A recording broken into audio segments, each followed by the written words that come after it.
Bosku, kembali lagi di Banknya Channel. Jadi video kali ini kita sedikit sharing ya. Jadi saya coba sedikit menjawab pertanyaan para teman-teman semua yang ada di DM ataupun di WA saya. Jadi ada beberapa pertanyaan. Saya rasa pertanyaan ini cukup baik sehingga butuh saya share untuk teman-teman semua yang bertanya hal yang sama, teman-teman. Nah, jadi ada beberapa contohnya. Di sini ada contohnya yang bertanya, Bang, lebih bagus buka di persimpangan, di pertigaan, persimpangan, atau di jalan poros, Bang? Nah, dan juga ada yang kedua, ada tanya, Bang, modal 2 juta bisa nggak sih buka counter? Ada juga lagi, Bang, sewa, cara ngitung agar counter bertahan untuk harga sewa counter, pengeluaran, dan lain-lain, caranya gimana sih? Nah, jadi sebelum buka counter, teman-teman wajib sedikit mencari ilmu ya dengan yang lebih lama. Contohnya dengan yang lain ada di YouTube sangat banyak sekali orang-orang yang bahkan lebih pengalaman lebih dari saya, yang sudah sudah punya server sendiri, counter cabang di mana-mana, itu sangat banyak, teman-teman. Jadi di sini saya tidak untuk menggurui ya. Jadi saya di sini hanya ingin menjelaskan apa yang saya ketahui, apa yang sudah saya alamin, dan apa yang sudah pernah saya rasakan untuk diri saya sendiri ataupun orang sekitar saya. Jadi untuk yang pertama, Bang, lebih bagus buka counter di persimpangan atau jalan poros sih. Nah, jadi saya pernah buka di persimpangan. Contohnya di sini saya di persimpangan. Ada pernah juga buka sudah tutup itu di jalan poros, teman-teman. Nah, jadi hal yang teman-teman ketahui, untuk sebenarnya ada kekurangan, ada kelebihan ya, teman-teman. Nah, misalnya di sini jalan persimpangan itu seperti di sini saya itu ada simpang 4 ya. Jadi ada simpang jalan perumahan komplek, ada jalan poros ya. Jadi ada 3 jalan poros dan juga ada 1 gang, teman-teman. Nah, jadi pas di depan tempat saya itu adalah gang.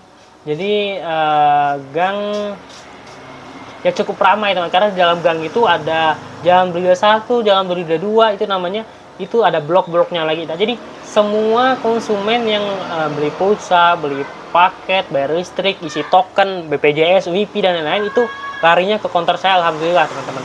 Jadi karena counter sini di daerah saya cuma ada 2, jadi yang satu poros jalan itu hanya 2 counter. Sebelumnya ada 4, namun 2 sudah tutup. Jadi yang sebenarnya yang 2 yang tutup ini yang sudah lebih lama dari saya, teman-teman.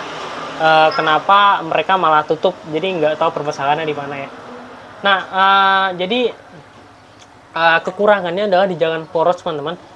Sulit untuk mobil-mobil parkir. Jadi bahkan di counter saya seandainya mau stop, jarang sekali ada yang di depan counter. Jadi kadang ada yang jaraknya hampir 20 meter mereka turun, ada yang dari mobil aja langsung ada saudara yang turun. Jadi cepat, pergerakannya cepat, gak bisa lama-lama karena di persimpangan, jadi takutnya mengganggu akses jalan. Jadi kadang kalau ada orang parkir lama, saya terlalu kesimpang, saya sudah agak majukan dikit, yang pastinya dengan tutur kata yang sopan, jadi supaya nggak tersinggung dan nggak jadi beli di counter kita ya, itu yang saya takutkan.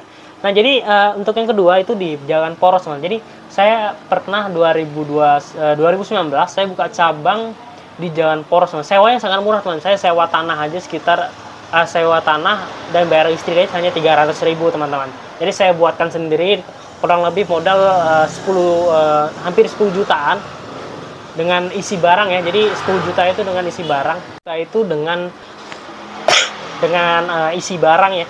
Nah, jadi kenapa saya tutup? Jadi waktu itu ada sedikit permasalahan, man. Jadi karena memang saya nggak sabar atau apa, jadi 3 bulan atau 4 sampai 4 bulannya saya sudah tutup. Jadi karena sedikit bermasalah di sana, lalu saya jual lagi.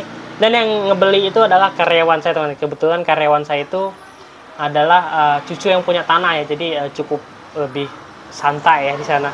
Nah, jadi karena di sana jalan poros cukup besar, saya mengamati agak jarang yang beli, teman-teman, karena jalurnya jalur cepat, teman-teman. Jadi kalau nggak salah bulan pertama itu pendapatan saya cukup lumayan, teman-teman, sekitar 2,5 juta. Bulan kedua itu turun 2 juta, bulan ketiga itu 4 juta, bulan mau jalan ke bulan 5 itu saya tutup. Nah, jadi itu pun rame saya rasa karena pelanggan saya, jarak counter saya yang pertama ini dengan yang kedua itu kurang lebih sekitar 1 kilo, teman-teman. Jadi ada konsumen saya yang dekat-dekat sana, saya arahkan ke sana semua. Nah, jadi kebetulan waktu saya tutup, saya kasih tahu ke konsumen saya bahwa di sana bukan counter saya lagi, entah kenapa mereka malah lari lagi ke counter saya sini teman. Jadi nggak tetap di sana tapi pindah ke counter saya teman-teman. Entah gimana, entah saya juga bingung. Mungkin itu yang dinamakan dengan rezeki teman-teman. Jadi teman-teman juga nggak semua orang di Jalan Poros seberuntung saya mendapatkan harga sewa hanya 300.000 teman-teman. Namun rata-rata biasanya dengan ruko itu hampir 1 juta, 1,5. Ada bahkan yang dihitung-hitung pembayaran 1 tahun ya, dihitung-hitung per bulannya itu 2,5 juta teman. Jadi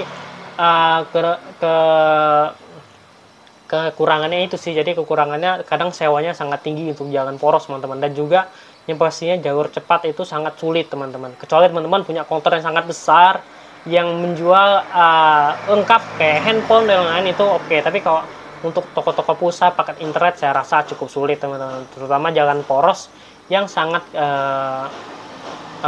ibaratnya cukup sepi, cukup jarang-jarang rumah ataupun jauh dari pemukiman, itu sangat sulit teman-teman. Namun mudahnya tempat parkir biasanya sangat banyak teman-teman, jadi sangat luas tempat parkir teman-teman. Jadi teman-teman bisa pertimbangkan sendiri. Jadi karena rezeki masing-masing ya teman-teman, jadi nggak bisa saya menjatuhkan Jalan Poros pasti sepi, itu nggak bisa. Jadi saya hanya memberitahukan pengalaman saya. Jadi selebihnya teman-teman bisa langsung cek lokasi teman-teman yang ingin membuka counter, bisa teman-teman pelajari. Oh ini penjualan ini sepertinya lumayan laris, pemukiman cukup ramai, cukup padat. Jadi insya Allah semuanya ada jalan. Nah yang kedua, Anda tanya bang, modal 500.000 2 juta itu kira-kira bisa nggak ya? Nah jadi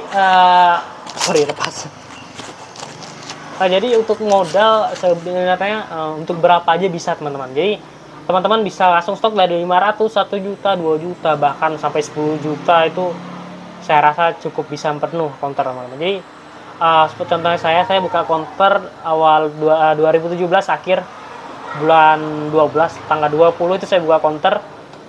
Modal saya hanya 6,5 juta teman-teman. Jadi 6,5 juta itu terus terang saya agak keteteran, karena untuk renovasi 1 juta, untuk etalase, untuk tempat kartu itu 1 juta. Jadi kurang 4,5 juta ini saya berikan voucher. Dulu belum ada voucher ya teman-teman, jadi baru perdana internet dan juga isi ulang. Jadi saya isikan ulang perdana internet 555, saldo waktu itu hanya 500.000 yang terkumpul, karena saya gunakan uang sekitar 700.000 kalau nggak salah untuk beli handphone untuk transaksi pulsa. Walaupun itu nggak saya pakai teman, tetap saya pakai HP pribadi saya. Jadi yang tadi saya pakai main, tinggal saya keluarkan langsung saya langsung transaksi. Jadi gak ribet lagi ambil HP lagi, walaupun gamenya tetap lock out dia. Jadi sering-sering main game sudahnya lock out dia. Nah dulu saya juga langsung coba berani untuk buka PPOB teman-teman. Jadi untuk buka PPOB dengan modal 500.000 saya akuin sangat berat teman-teman. Jadi waktu itu saya sering bilang ke konsumen gangguan, padahal saldo saya kurang. Jadi kadang ada yang saya baru isi nih, dari kebetulan saya waktu itu isinya bukan pakai internet banking ataupun transfer ya, karena di ATM sudah sangat nggak ada uangnya sama sekali teman. Jadi jarak pengisian saya di jarak counter saya dengan tempat pengisian saldo itu kurang lebih hampir 5 km teman-teman. Bayangkan, jadi sehari itu kadang saya bisa 4-5 kali ke sana, jadi tutup counter ke sana lagi. Jadi konsumen kadang ngeluh, kenapa sih tomat tutup, padahal mereka nggak tahu beratnya kita buka counter memutar modal itu gimana ya. Jadi buat teman-teman kalau seandainya punya saldo 500.000 mungkin bisa teman-teman terima untuk PPOB walaupun yang bayarannya sedikit ya. Tapi kalau teman-teman kayak saya tadi, saya rasa di skip dulu teman-teman. Mungkin 1 atau 2 juta itu baru bisa untuk buka PPOB seandainya ingin bertahan seharian ya. Nah, jadi berapapun modal teman-teman tentu saja bisa buka counter. Namun teman-teman mempelajari dulu, membeli hal yang penting yang cepat berputar. Jadi misalnya teman-teman ingin fokus ke aksesoris, teman-teman bisa langsung beli handset, kabel, ataupun adapter, charger. Nah itu perputarannya sangat cepat. Jadi jangan teman-teman coba main untuk softcase ini umurnya sudah hampir 1 tahun teman-teman. Kemarin saya ambil 150 piece, sekarang mungkin sisa 60 atau 70 pisan. Itu pun model-model yang lama kayak Y95, Y91, F3, F5 dan lain-lain. Jadi cukup stop. Jadi sekarang nggak pernah lagi saya ambil softcase, tapi saya mainkan di handset, charger, aksesoris yang lain-lain teman, yang cukup perputaran yang cukup kencang.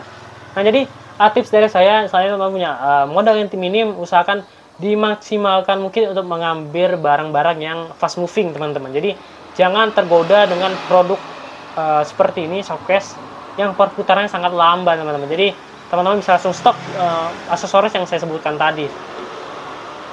Nah juga ada yang tanya, Bang, usaha counter bisa nggak sih bertahan sampai 5 tahun atau 10 tahun ke depan?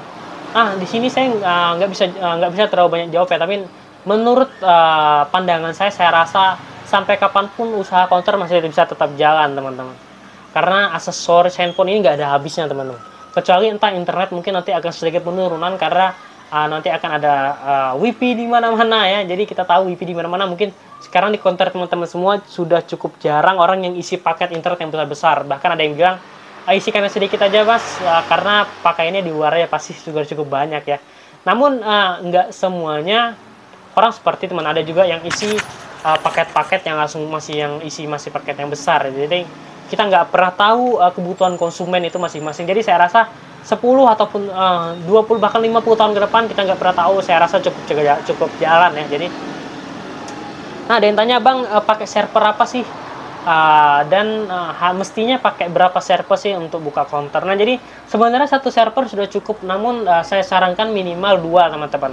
Karena apa? Karena nggak semua server, takutnya di saat teman-teman membuka satu server aja hanya menggunakan satu server, dan saat server itu sedang down atau gangguan atau bermasalah dan lain-lain, lalu ada yang membeli pulsa, teman-teman langsung bilang gangguan, itu sangat disayangkan teman-teman. Kecuali dia gangguan dari operator, baru semua server kena, tapi takutnya hanya server teman-teman yang gangguan, jadi bisa dialihkan ke server lain. Contohnya saya di sini saya menggunakan 5 server. Jadi saya ada Vespe, ada Elpas, ada Top Indo, ada Radar, ada Mitra server, Shopee. Jadi menggunakan Mitra Shopee teman-teman. Jadi saya ada 5 server ya. Jadi alhamdulillah semua itu ada saldonya. Jadi seandainya untuk jaga-jaga ada server ini, bahkan itu saya bandingkan, contohnya 10.000 di Radar murah, saya pakai yang 10.000 untuk di Radar. Ada yang 20.000 di Top Indo murah, saya pakai di Top Indo yang murah. Jadi saya alihkan kemanapun yang selagi itu lebih murah teman. Jadi contohnya ada yang 100.000 mungkin di Radar lebih murah, ada yang transfer pulsa di Radar lebih murah, saya pakai Radar. Ada pun token listrik murah di Top Indo, ataupun di lagi ada potongan poin dari Mitra Shopee, saya gunakan Mitra Shopee. Jadi saya alihkan kemana-mana teman. Jadi yang penting pintar-pintar teman aja untuk mengatur transaksi teman-teman. Nah jadi itu tips dari saya. Seandainya teman-teman yang bilang, Bang, butuh berapa server sih untuk pulsa, jadi bebas ya, tapi kalau saran saya lebih baik 2, karena 1 takutnya ada bermasalah seperti tadi teman-teman. Nah ada juga yang tanya, Bang, daftar work gimana sih? Ini paling banyak ya teman-teman, bahkan ada yang ngira saya sering ambil di work, saya adalah sales work teman-teman. Jadi banyak yang tanya, Bang, saya mau order work, bisa kirimin ID salesnya nggak? Jadi di sini sekali lagi saya hanya menjembati